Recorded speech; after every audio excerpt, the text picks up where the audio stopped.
Alam mo kung bakit parang paulit-ulit na lang na nangyayari yung mga challenges sa buhay mo? Yung hindi ka maka-elevate, hindi ka maka-move on, hindi ka maka-move forward doon sa next step kasi wala kang natututunan doon sa mga challenges na yun. Si God, kaya siya nagbigay ng challenges sa atin para may matutunan tayo. In every challenge, there's always a lesson. Parang sa exam lang yan.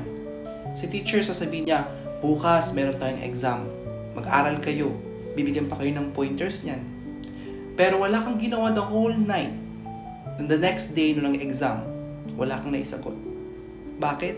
Kasi hindi ka nag-aral. Wala kang natutunan sa lessons ni teacher. Parang sa buhay lang yan. We have to reflect. Ano ba ang nangyari? Bakit hindi ko pa rin ma-resolve yung problema na to? At once na malaman natin yung lessons from that challenge, magiging mas malakas tayo. Magiging mas strong tayong harapin yung mga challenges na darating pa. 'Di ba?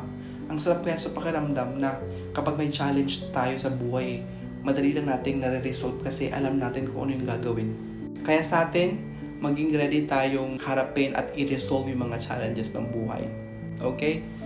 Bye! Keep solving our problems.